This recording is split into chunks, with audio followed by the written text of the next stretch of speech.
चित्सार सर्वस्व भगवान श्री राधा गोविंद के चरण कमल का ध्यान करते हुए भगवत स्वरूप सीताराम स्वरूप राधा कृष्ण स्वरूप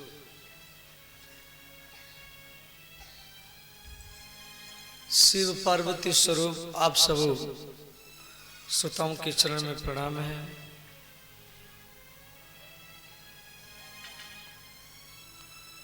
श्री आचार्य सुखदेव जी परीक्षित को गंगा के किनारे में कथा सुना रहे हैं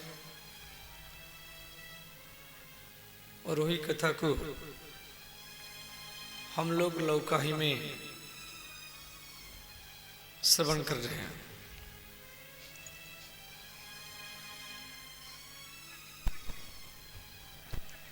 श्री भगवान कृष्ण का विवाह रुक्मिणी के साथ हुआ, ये सब आप लोग कल सुन चुके हैं।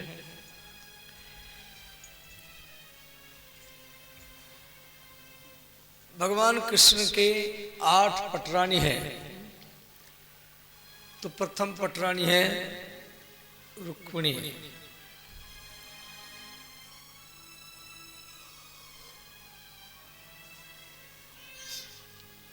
द्वारिका में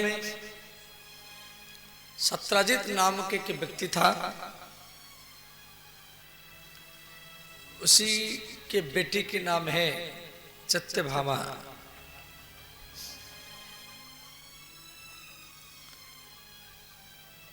ये सत्यभामा भगवान के दूसरी पटरानी है।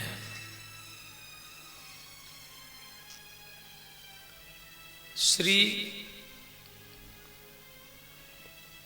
जाम्बवंत महाराज जो भालुओं के राजा है, उनके एक सुंदरी कन्या थी जाम्बवती, जो भगवान श्री कृष्ण के तीसरी पटरानी है।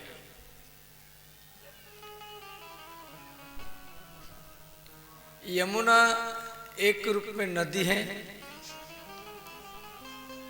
और दूसरे रूप में वो कन्या के रूप में उसके नाम है कालिंदी।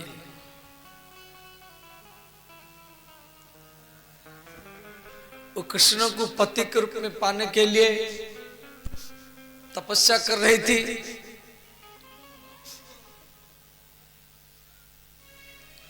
तो अर्जुन के माध्यम से कालिंदी का विवाह कृष्ण के साथ हुआ।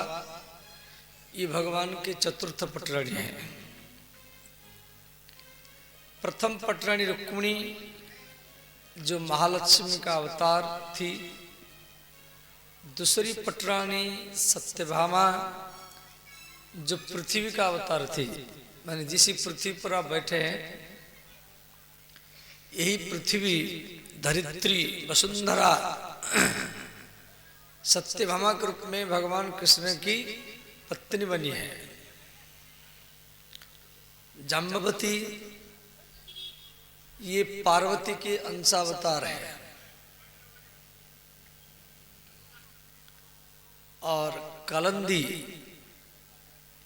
ये यमुना नदी एक रूप में नदी के रूप में बहती है और वही यमुना कालिंदी के रूप में कृष्ण की पत्नी बनी है। उज्जैन देश की राजकन्या का नाम है मित्रविंदा।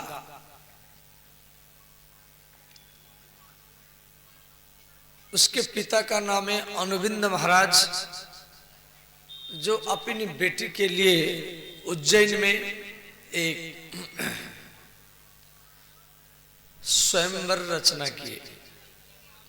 पृथ्वी में जितना सब राजकुमार थे सबको निमंत्रण दिए, परंतु कृष्ण को निमंत्रण नहीं दिए। भगवान कृष्ण को तो निमंत्रण नहीं था, परंतु श्री कृष्ण वहां पर गए थे, सबसे पीछे खड़े थे। और मित्रविंदा माला को किसके ऊपर नहीं डाला, वो सीधा कृष्ण के ऊपर लेके डाला। भगवान घोड़ा के ऊपर बैठाए, लेकर के चले गए। और ये भगवान के 5वां पटरानी है। दक्षिण कोशल देश के राजकन्या सत्या है। इसके पिता के पास में 8 बैल थे और ये प्रतिज्ञा किए थे कि जो 8 बैलों को नोथेगा एक साथ में, उसके साथ मैं अपनी कन्या का शादी कराऊंगा। भगवान कृष्ण तो ग्वारिया है ही है, तो इनको नोथने की कला मालूम था। भगवान झटाक से 8 बैलों को नोथ लिए। तो महाराज नग्नाजीत अपनी बेटी सत्या का विवाह कृष्ण के साथ करवाए। ये भगवान के 6वां पटरानी है। श्री कृष्ण के फुआ का नाम है श्रितकीर्ति। उसके कन्या थी जिसके नाम में भद्रा। भगवान अपनी फुआ के घर में गए थे। श्रितकीर्ति ने कहा, हे कृष्ण, ये मेरी कन्या भद्रा आपके साथ शादी करना चाहती है। श्री कृष्ण अपनी फुआ के कन्या भद्रा के साथ शादी किए। ये भगवान के 7वां पटरानी थी। भूटान देश की राजकन्या लक्ष्मणा। कृष्ण लक्ष्य भेद करके जिस प्रकार द्रौपदी के स्वयंवर में अर्जुन लक्ष्य भेद किया था, उस प्रकार श्री कृष्ण उसकी स्वयंवर में लक्ष्य भेदन किए और लक्ष्मणा के साथ शादी किए। ये भगवान के 8वां पटरानी है। इनके नाम जो डेली याद करता है या पाठ करता है, उसके घर में कभी दरिद्रता गरीबी नहीं आती है। तो 8 पटरानी क्या है? प्रथम पटरानी रुक्मिणी, दूसरे में सत्यभामा, तीसरे में जाम्बवती, चतुर्थ में खलंदी, पंचम में मित्रविंदा, 6वां में सत्या, 7म में भद्रा और 8म में लक्ष्मणा।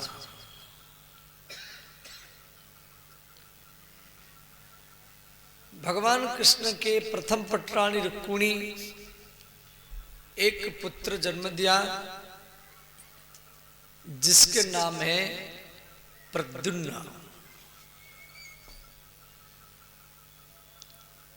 तो संबरासुर नामक एक राक्षस था, उसका नाम था संबरासुर। उसको नारद जी बोल रखे थे, जो कृष्ण का प्रथम पुत्र होगा उसी के द्वारा तेरा मृत्यु होगा।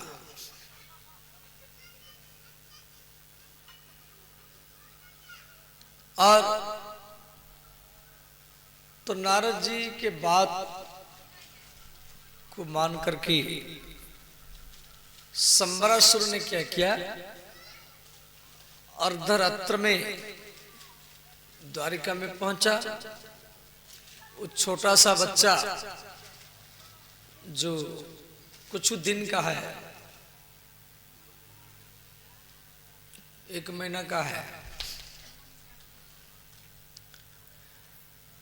तो सुप्त हुई अवस्था में रुक्मिणी के गोदी से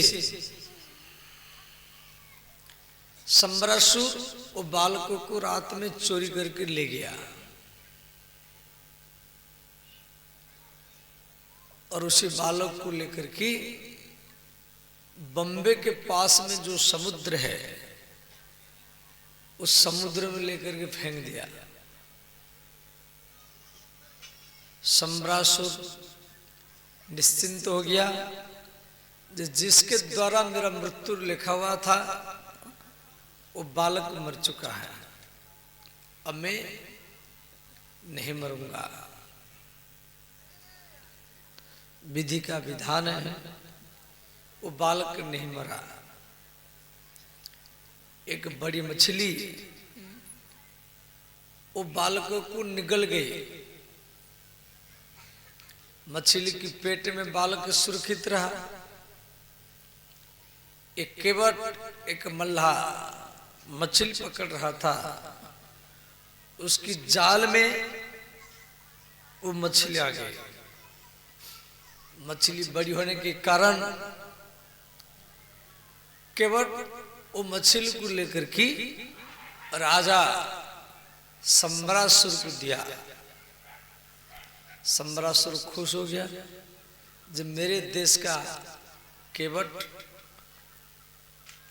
इतना बड़ा मछली लाया गया मेरे लिए, उसको पुरस्कार दिया। तो संबरासुर की दासी के नाम है मायावती। संबरासुर अपनी दासी को कहा, जी मछली को ले जाओ, रसोई बनाओ और हम भोजन करेंगे।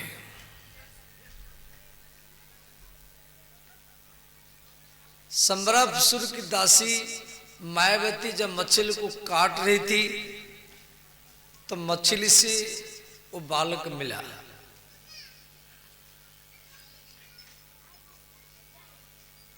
मायावती उसका नाम प्रद्युम्न ही रखा। तो बालक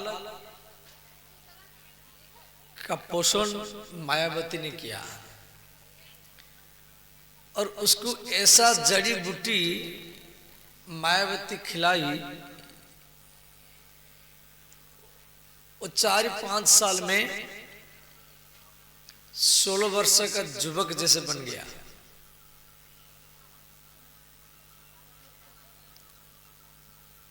तो मायावती उसके साथ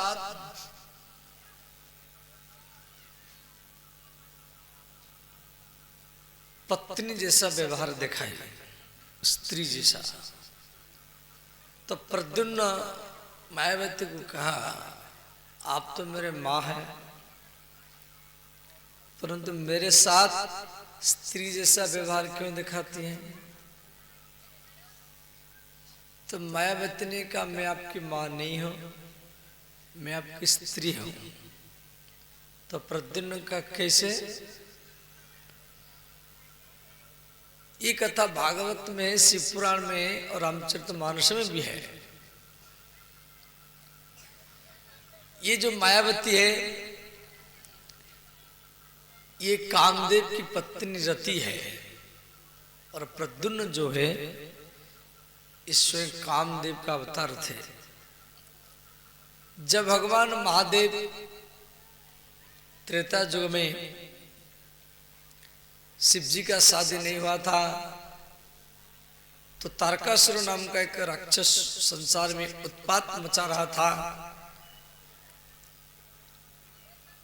तो देवता लोग कामदेव को भेजे, जिस शिव जी के समाधि तोड़ो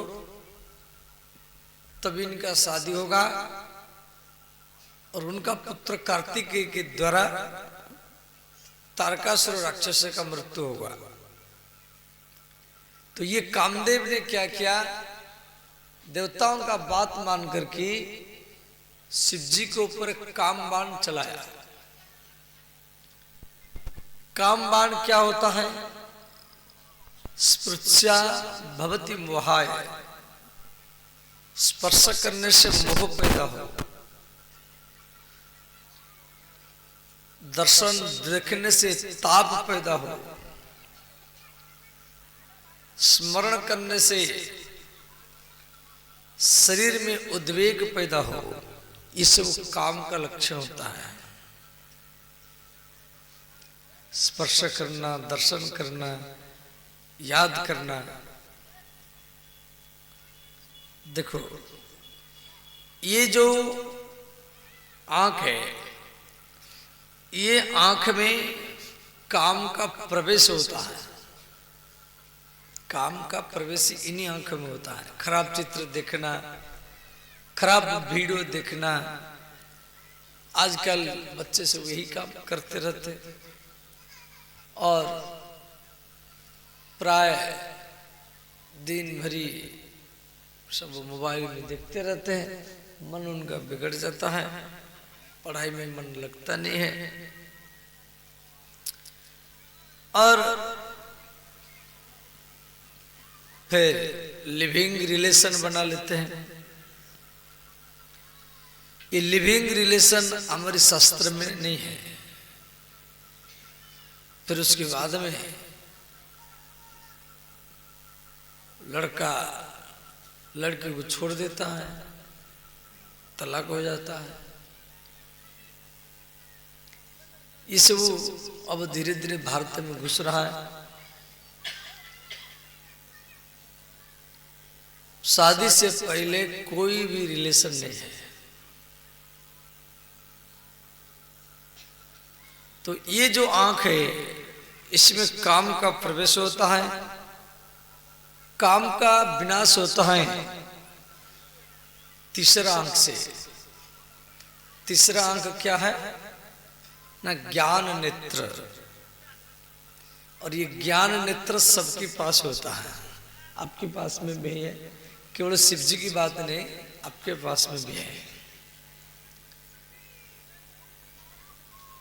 जो शरीर मलमूत्र हड्डी चमड़ा का एक पैकेज है, एक दूसरे को देखकर के आकर्षित हो जाना और उसके याद में खुश मानना, एकांत में उसका दर्शन करना और उसको स्पर्श करना, ये सब ताप, शरीर में ताप पैदा होता है। ये सब काम का लक्षण होता है। देखो, भागवत धर्म कहती है जैसे कोई भी सुंदर पुरुष हो या सुंदर स्त्री हो, आप उसको मन में नहीं बैठाया, आप उसको मन में नहीं बैठाया, भले आप एक साथ में रहते हैं, तो काम आपका कुछ भी बिगाड़ नहीं सकता। काम आपका कुछ भी बिगाड़ नहीं सकता। तो आप उसको मन में नहीं बैठाया। और यदि आप उसको मन में बैठा लिया, भले आप भारत में हो, अमेरिका में हो या लंदन ब्रिटेन में हो, लाखों किलोमीटर दूर में हो, परंतु आप उसको मन में बैठा है, तो अंतिम में कामदेव आपको ऊपर बाण चलाएगा। कामदेव का एक नाम है मनोज, उसका एक नाम है मनोज। वो मन से जन्म लेगा, वो कोई बाहर से हमला नहीं करेगा, आपके मन से जन्म लेगा। और जो याद करेगा उसी को मारेगा। दूसरा नाम है मार, पहला नाम है मनोज। और जो मन से किसको याद करता है उसी को ही मारता है।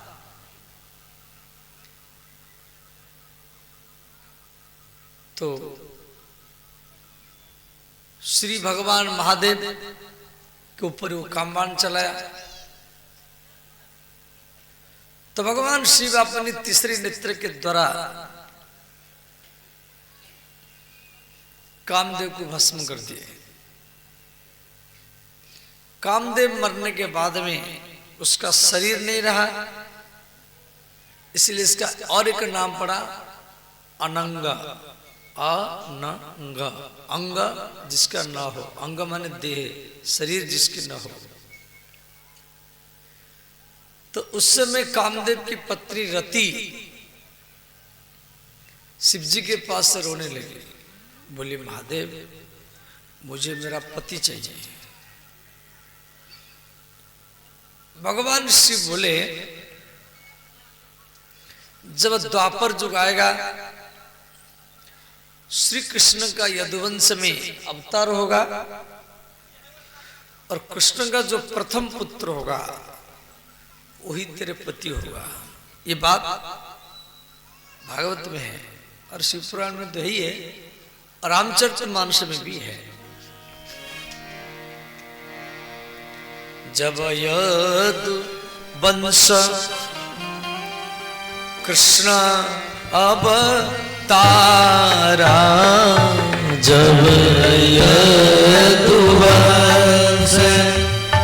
कृष्ण अवतारा, वही हरण महामही भारा, हुई है हरण महामही धारा।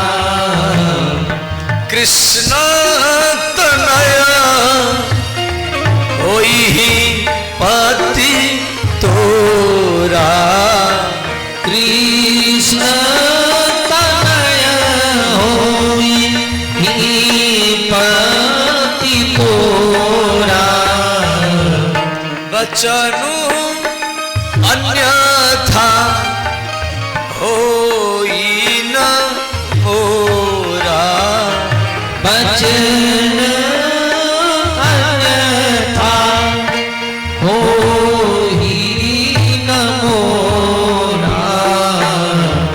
मंगल भवनाय अमंगल हारी, मंगल भवन अमंगल हारी, द्रवहंसु दशरथ अजीर बिहारी, सुदशरथ अजीर बिहारी। श्री राम जय राम जय जय राम, श्री राम जय राम जय जय राम।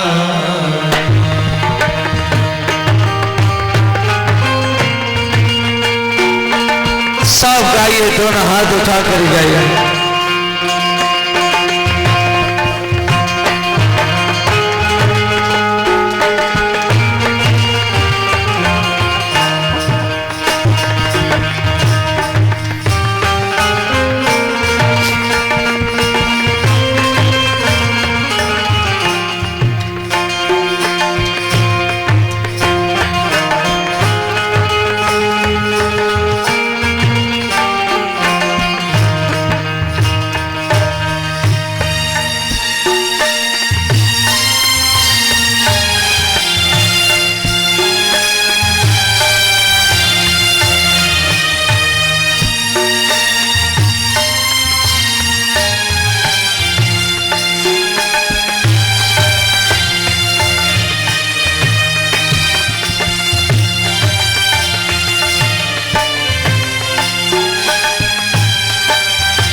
तो मायावती प्रद्युम्न को इस सारा बात बताई, पिछले जन्म का बात, और ये भी बताई जे आप भगवान कृष्ण के पुत्र हैं।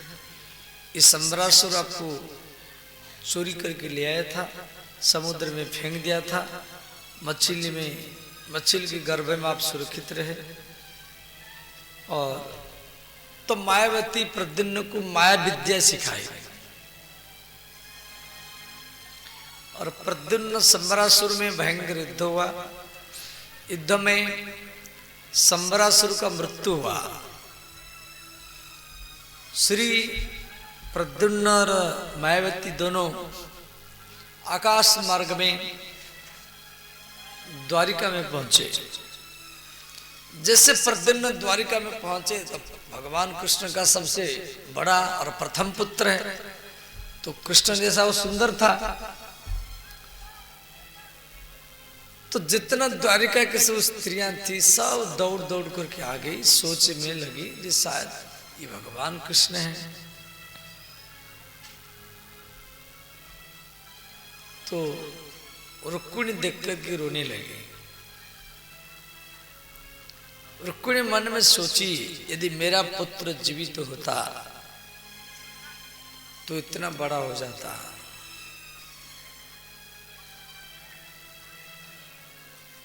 जो भगवान का प्रथम पुत्र है। तो नारद जो वहां पर खड़े थे, नारद जी बोले, देवी क्या सोच रहे हैं? यही आपका बेटा है। जो बेटा का आपका चोरी हो गया था, हरण हो गया था, आपके गोदी से इतना बड़ा हो चुका है। तो देवी रुक्मिणी प्रद्युम्न को गोदी में लिया और पुत्र वधू को दोनों को महल में प्रवेश कराया। ये कथा भागवत में दिया गया है।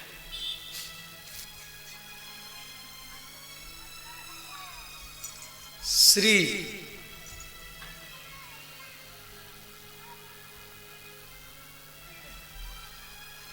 भगवान कृष्ण के 8 पटरानी, जिनकी कथा आप लोग सुन चुके हैं।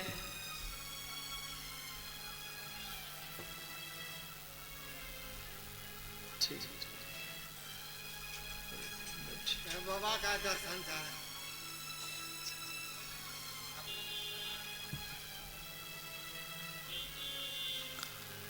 श्री कृष्ण के 8 पटरानी, जिनकी कथा आप लोग सुन चुके हैं। और भगवान कृष्ण के 16 एक सह रानी है। 8 तो पटरानी और 16,100 रानी है। तो अब उनकी कथा आप ध्यान दे करके सुने।